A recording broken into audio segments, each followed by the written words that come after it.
Hey guys, so in today's video, I'm going to be talking about the best VPNs to access ChatGPT if you're going to be in Hong Kong. Right now, ChatGPT isn't available in Hong Kong because OpenAI has decided not to allow users in China, Hong Kong, or Macau to access their platform. Now, the good news here is because it was OpenAI's decision to cut off users in these locations, it's a bit easier to use a VPN in order to access them. Instead of having to deal with the Great Firewall, which is China's very secure and tough to beat firewall around their entire internet network, all you have to do is find a VPN that can get through OpenAI's detection systems. So I went ahead and tested out as many VPNs as I can to see which ones are the best at accessing ChatGPT with the highest level of security and speed. And I've narrowed it down to the top 3 out there. There's ExpressVPN, NordVPN, and Surfshark. All 3 of these have tons of different countries around the world to connect to, really fast speeds, and the tightest security policies. Now, as usual, I'll have a ton of information in the description below. I'll even have discount links for you because these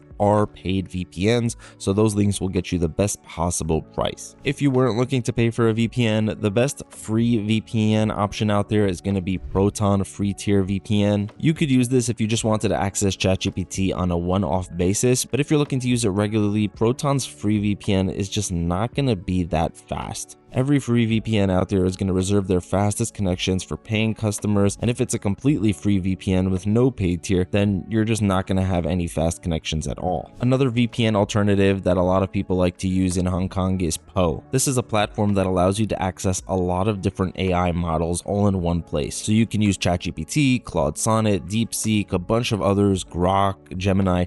They're all in one place. And that's great for a lot of people who want to access different chatbots and compare and contrast between them, but don't necessarily need all of the advanced features that come with some of these models. For example, if you're using Poe, you won't be able to access custom GPTs or codecs. So if you ask me, if you want to get full, complete access to ChatGPT with all of the features and at the fastest speeds, then these are going to be the VPNs that will allow you to do that. Now, the way to use them is going to be very simple, and it's the same for all of them. You just have to go to where the different locations are. With ExpressVPN, you just click on that location bar right here, and a window pops open with all of the countries you can connect to. All 3 of these have at least 100 countries that you can connect to. Express has 105, Surfshark has 100, NordVPN has the most globally at 165 countries to connect to, but that doesn't mean that it's going to give you a lot of connection options within those countries. For example, if you wanted to connect to the United States and make it seem as if you were in the US, ExpressVPN is going to be the best because they have 60 plus server connections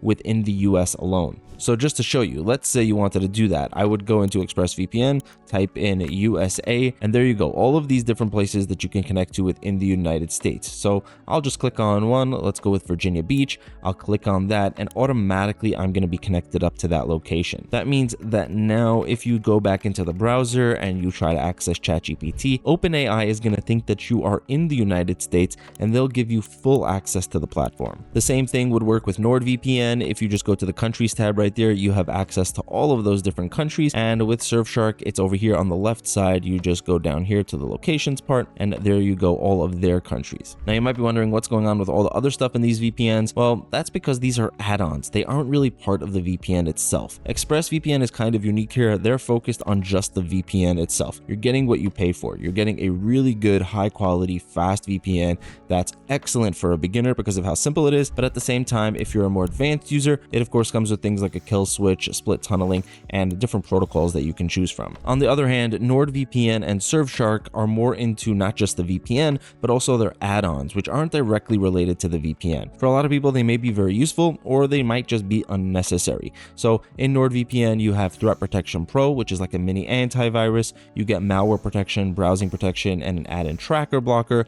With Surfshark, you also have something similar with Surfshark Antivirus. Another example would be in NordVPN, you have Dark Web Monitor. In Surfshark, you would have Alert, and both of these keep track to see if you've had any of your data, personal information leaked out over the internet. So these are useful, they're nice to have, but they're not actually part of the VPN directly. Personally, because I don't need a lot of these add-ons and I just want the best VPN possible, the one that I keep coming back to and use the most often is ExpressVPN. If you are somebody who wants a lot of features, then try out NordVPN because they have the most. They have even more than Surfshark, And if you're looking for the most affordable VPN, you want the best budget VPN, or maybe just the best all-around mix of features and add-ons, but at the same time a high-quality VPN, then you can try out Surfshark and give it a go. They're all excellent options. They'll all get you access to ChatGPT, and at this level, when you're talking about the top 3 VPNs, the differences between them tend to be quite small. Of course, they're all independently verified by outside companies to ensure that they have a true no-logs policy, that they're not keeping any personal information on their own servers, that they're not vulnerable to any security leaks or data breaches. They all use RAM-only servers, which are wiped every time they're rebooted, and they all use the highest levels of encryption, which is either AES-256 or ChaCha20. If you want to find out more about any of them, there will be full in-depth reviews in the description, and there will also be those discount links to get you the best possible price. That's going to be it for this video, guys. If you have any questions, you can feel free to leave a comment. I'm always looking to hear what you guys have to say.